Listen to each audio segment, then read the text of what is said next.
안녕하세요. 신난소리입니다. 오늘 읽을 책은 지쳤거나 좋아하는 게 없거나 라는 책입니다.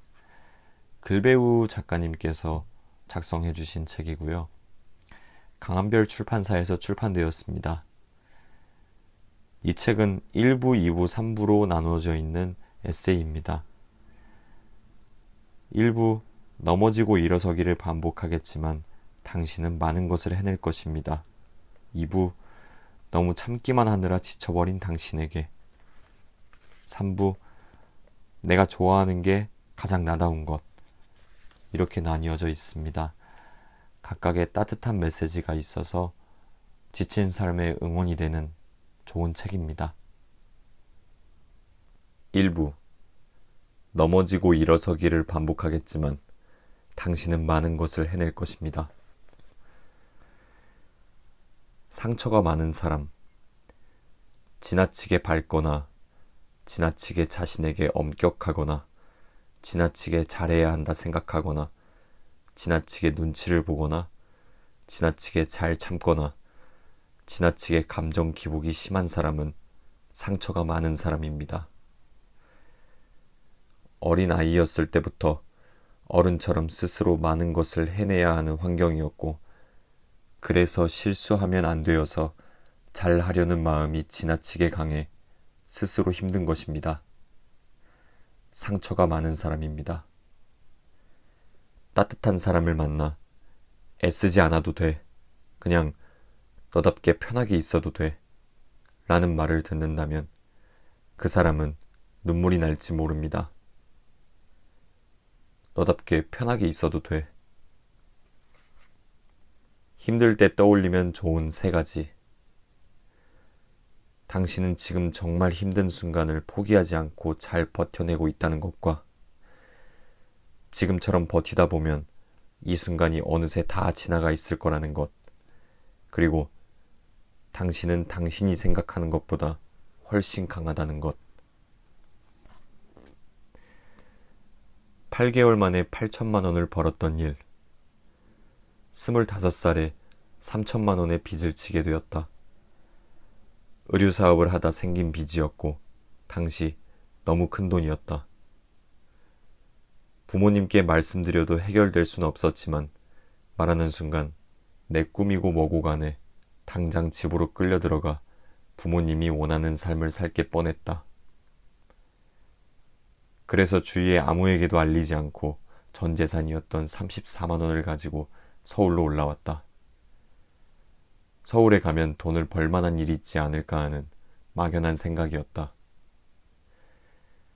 우선 방을 구해야 했지만 34만 원으로 얻을 수 있는 방은 없었다. 이튿날 비가 엄청 많이 와 우산을 쓰고 캐리어를 끌고 다니면서 방을 구했다. 주로 고시원을 보았는데 아무리 싼 곳도 35만 원이 넘는 곳이었다. 방을 12개 정도 봤을 때쯤 배는 너무 고프고 비마저 쫄딱 맞고 나니 지금이라도 집에 들어가 도움을 청하는 게 현실적이지 않을까? 란 생각이 들었다. 그러나 그랬다가는 다시는 내가 좋아하는 꿈을 쫓거나 절대 하고 싶은 걸 하며 살 수 없겠다는 생각이 들었다. 도움을 받는 순간부터 진정한 의미의 독립이 아니니까. 그리고 아르바이트로 모은 돈으로 의류 사업을 한다고 했을 때 주변에서 반대했던 게 생각나 이대로는 돌아가고 싶지 않았다. 당당히 나름의 성공을 이루고 돌아가고 싶었다. 그렇게 찜질방에서 자며 3일째 방을 구했다. 한 달에 24만 원짜리 고시원 방이었다. 실제로는 방이 아니라 고시원에서 쓰는 창고 방이어서 고시원에 있는 인터넷 전선이 다 들어와 있었고 예전에 쓰던 신발장까지 들어와 있어서 다른 방에 비해 훨씬 좁았지만 그래도 방을 구한 게 다행이란 생각이 들었다. 우선 짐을 풀고 청소를 한 뒤 밥을 먹었다. 고시원에서 무료로 제공되는 밥과 김치가 있었다. 저렴한 곳이어서 그런지 맛은 둘째치고 위생이 너무 안 좋았다. 지금 생각해보면 그곳에서 지내는 동안 방보다 밥을 먹은 게 더 곤욕이었던 것 같다. 그래도 공짜가 어디냐는 생각이 들었다. 고시원에는 옥상도 있었는데 옥상이 마음에 들었다. 옥상에서 내려다보는 서울 시내가 정말 멋있었다. 아주 높은 건물과 빌딩이 있었는데 저런 곳에 사는 사람들은 어떤 음식을 먹고 어떤 삶을 살까라는 생각을 하곤 했다. 지금의 나와는 너무나 다른 삶이라는 생각이 들었다. 꼭 거기는 천국 같고 여기는 지옥 같았다. 그래도 옥상에 올라오면 선선한 바람이 불고 야경을 볼 수 있어 천국과 지옥의 중간 정도라는 생각이 들었다. 야경은 지금도 기억에 남아 그곳을 종종 찾는다. 어쨌든 당장 3천만 원의 빚을 어떻게 갚을지. 목표한 시간은 8개월. 8개월 안에 빚을 갚고 내려갈 수 있을까? 우선 택배 상하차 일을 시작했다. 그렇게 며칠이 지나 몸이 힘든 건 둘째치고 이렇게 모아서는 서울에 온 큰 의미가 없다는 생각이 들었다. 다른 일이 없을까 계속 찾던 중 정말 우연히 길에서 찹쌀떡을 파는 할아버지를 보았다. 처음에는 근처에서 그저 떡을 파는 할아버지라고 생각했는데 며칠 동안 지켜보니 늘 할아버지가 가는 곳에는 사람이 많고 줄도 길었다. 한 달 동안 10번도 넘게 마주쳤는데 돈이 될 것 같다는 생각이 들어 며칠을 쫓아다니며 할아버지께 내 사정을 얘기하고 간신히 얘기를 들을 수 있었다. 결론은 이랬다. 1,000원에 찹쌀떡을 떼서 3,000원에 팔면 되는 것이라고 했다. 자신은 20년째 여기서 일하고 공장도 가지고 있으며 월 수입이 한 달에 1,000만 원이 넘는다는 것이었다. 처음에는 거짓말인가 싶었지만 팔리는 개수를 보면 충분히 그럴 수 있다는 생각이 들어 무엇에 홀린 듯이 일주일 내내 쫓아다니며 할아버지의 이야기를 들었다. 할아버지는 아침 일찍 출근하는 역에서, 점심길에서, 퇴근길에서, 새벽길에서, 때론 식당에서 밥을 먹으면서도 어디에 사람이 가장 많고 어디에서 어떤 사람들이 가장 잘 사 먹고 어떻게 팔아야 가장 잘 팔리고 어떤 말을 해야 사람들이 가장 잘 사는지 생각하며 살다 보니 20년이 지난 지금 알게 되었다고 한다. 1,000원에 가져와서 3,000원에 팔면 2,000원이 남으니 하루에 100개를 팔면 20만 원이란 계산이 나왔다. 파는 걸 보니 쉬워 보였다. 한 번에 2개씩 사는 사람도 있었고 식당이나 술집에서 여러 개를 사거나 한 번에 사람들이 4-5명씩 금세 몰려오기도 했다. 무작정 10만 원어치 떡을 사서 그 다음 날부터 팔기 위해 길거리에 나섰다.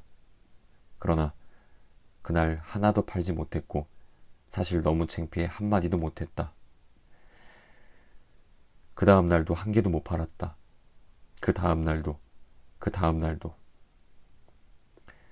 계속 이러면 안 될 것 같아 사람들에게 다가가 말을 걸고 팔기 시작했다. 그러나 하루에 한 개도 팔기 어려웠다. 너무 창피했지만 고집이 생겨 더 열심히 했다. 하루에 14시간 이상 걸은 적도 많았다. 밥 먹다가도 팔고 식당에 들어가서 팔기도 했지만 아무도 쉽게 사주지는 않았다. 그렇게 시간이 한 달 정도 지났고 그나마 가진 돈도 거의 바닥이 나자 조바심이 났고 너무 불안했다. 무엇보다 정말 간절했다. 당장 돈이 없기도 하고 빚을 갚지 못한 채 서울에서 시간만 허비하고 내려간다는 건 더욱더 무서웠다. 혼자 창고 같은 방에 매일 갇혀 있는 것 같아 점점 우울해졌다. 번듯한 회사에 출근하는 사람들과 비교되었고 꼭 나만 갈 길을 잃은 사람 같았다. 이때 처음으로 죽고 싶다는 생각을 한 것 같다. 스스로 그렇게 밉고 못나 보일 수가 없었다. 사람이 힘들 때는 열심히 해도 잘 안 될 때 그만큼 억울하며 억울한 만큼 삶의 의욕도 잃어버린다고 하는데 그때의 내가 딱 그런 시간이 찾아온 것 같다. 매일매일 자책만 하다 그러다 죽을 용기로 차라리 한 번 더 해보자는 생각이 들었다. 당시 내가 지낸 곳은 서울역 근처였는데 근처에서 제일 높은 빌딩으로 찾아가 그곳에 출근하는 사람들이 모두 내 손님이라고 생각했고 떡을 사라고 말하지 않고 그들을 응원해야겠다고 생각했다. 새벽 6시쯤 나가 8시 30분까지 빌딩 앞에서 돗자리를 깔고 큰절을 하며 이렇게 매일 외쳤다. 오늘 하루도 모두 파이팅 하십시오. 오늘 하루도 모두 파이팅 하십시오. 오늘 하루도 모두 파이팅 하십시오. 처음 돗자리를 깔고 절을 할 땐 정말 죽고 싶었다. 그러나 죽을 용기로 해보자는 생각에 더 크게 외쳤다. 무서웠고 두려웠다. 2시간 동안의 절이 끝나면 다리가 계속 떨려왔다. 그리고 오전 11시부터 1시까지는 내가 왜 이런 행동을 하는지 적은 전단을 만들어 원하는 사람에게만 나누어 주었다. 전단지에는 나는 우리나라 최고의 의류사업가가 될 사람이고 얼마 전 사업 실패를 겪었지만 다시 사업 준비를 하기 위해 지금 이렇게 떡을 팔고 있다는 내용을 적었다. 그리고 오후 퇴근 시간인 오후 4시부터 8시까지 다시 돗자리를 펴고 큰절을 했다. 오늘 하루도 모두 수고하셨습니다. 오늘 하루도 모두 수고하셨습니다. 오늘 하루도 모두 수고하셨습니다. 그렇게 매일 같은 시간에 같은 자리에 하루도 빠지지 않고 나갔다. 그렇게 하루 이틀이 지났고 그러나 한 달이 지나도록 5개도 팔지 못했다. 너무 간절했고 안 되면 죽는다는 생각으로 계속 그 자리에서 떡을 팔았다. 3개월이 지나자 4만원어치를 팔았고 그 외에는 더 이상 판 게 없었다. 그때의 나는 무모했고 두려웠고 외로웠고 슬펐지만 끝까지 가보고 싶었다. 할 수 있는 데까지. 남들이 만들어 놓은 선이 아닌 내가 정말 할 수 있는 노력의 선 끝까지 어떤 후회도 남지 않게. 고시원 방에서 거의 매일 울었다. 그래도 여기서 포기한다면 그동안 노력한 시간이 전부 아무 의미 없다는 생각에 이를 악물었다. 정말 간절했다. 비가 와도 우산을 쓰고 나갔다. 8개월이 되는 어느 날 젊은 정장 입은 사람이 내게 다가와 이렇게 말했다. 잠시 시간을 내주시겠습니까? 저희 대표님이 보고 싶어 하십니다. 무슨 일인지 영문을 몰랐고 전혀 관심이 가지 않았다. 나에게는 그런데 시간을 낭비할 여력이 없었다. 거절했으나 정중히 3번 정도 찾아와 부탁했다. 그는 내가 절하고 있는 빌딩의 회장님의 비서였다. 몇 개의 직원 카드를 찍고 들어가야 하는 곳을 따라 들어갔고 하얀 머리에 딱 봐도 돈이 엄청 많아 보이는 사람이 있었다. 그리고 나를 보자마자 이렇게 말했다. 내가 지금 당신의 시간을 뺏었으니 당신의 시간을 갚겠다고. 회장님은 구두를 벗고 운동화로 갈아 신고는 떡 상자를 드시더니 직원들에게 자신이 돌아다니면서 떡을 팔 테니 대신 1시간만 시간을 내어 영상 하나를 보아달라고 부탁하셨다. 그리고는 회장님은 정말 운동화로 갈아 신고 떡을 팔러 빌딩을 돌아다녔다. 영상의 내용은 어떤 젊은 사람이 영업을 해서 세계 최고의 영업이익을 올린다는 내용의 영상이었다. 큰 돈을 벌고 성공하는 내용이었다. 영상이 끝나자 회장님이 돌아오셨고 개인 명함을 주시면서 나와 같이 일하고 싶다고 하셨다. 대학 졸업장도 학력도 없어도 된다고. 그리고 한참 뒤에 이렇게 다시 말씀하셨다. 요즘 젊은 사람들은 진짜 멋있는 게 뭔지 몰라요. 좋은 구두, 좋은 정장 입는 게, 좋은 차를 타는 게 멋있는 건지 알아요. 당신은 내가 본 젊은 사람 중에 제일 멋있는 것 같아요. 8개월 동안 지켜보았다고 하셨다. 처음에는 남의 건물 앞에서 계속 절을 하길래 정신 나간 사람 같아 쫓아내려 했지만 직원이 가져온 전단을 보고 왜 그렇게 하는지 알게 되었고 처음에는 며칠 하다 말겠지 하며 재밌어서 그냥 두었다고. 그러나 정말 단 하루도 빠지지 않고 절을 하고 출퇴근하는 사람들을 응원하는 모습을 보며 어느 날 자신의 마음이 움직이는 것을 느끼며 대단하다는 생각이 들기 시작했다고 했다. 1달이면 그만두겠지. 2달이면 그만두겠지. 비가 오면 그만두겠지.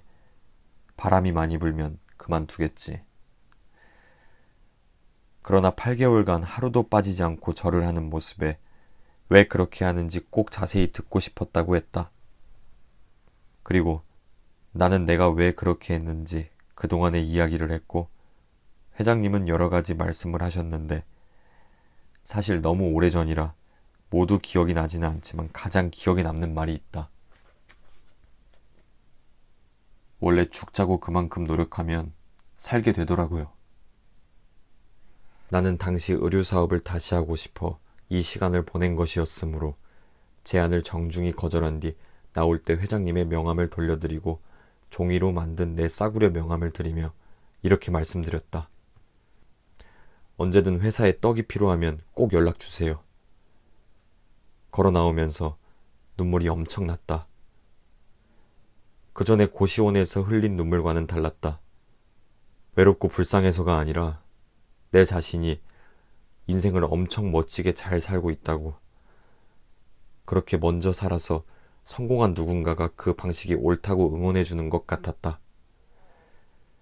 내가 옳다고, 이렇게 하면 되는 거라고. 그리고 1달이 지났고 모르는 번호로 전화가 왔다.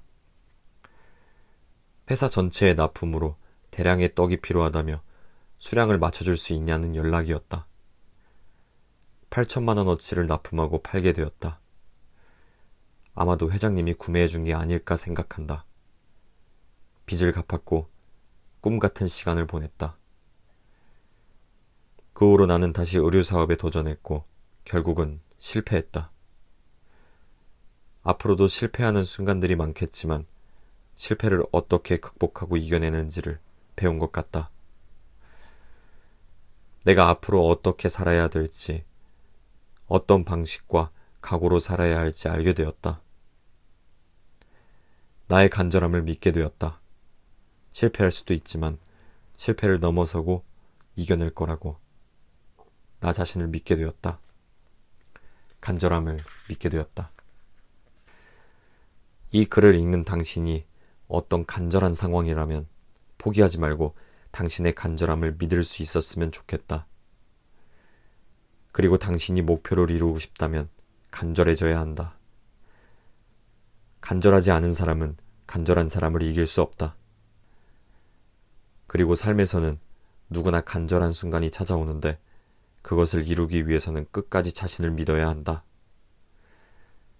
당신이 당신을 믿고 당신의 간절함을 스스로 응원하며 외롭고 두렵기도 할 테고 당신의 어려움에 눈물이 나기도 하겠지만 그 모든 것이 시간이 지나 기쁨의 눈물로 바뀔 수 있게 오늘의 시련에 결코 지지 않고 멋지게 내일도 한 걸음 한 걸음 나아갈 수 있기를 응원한다.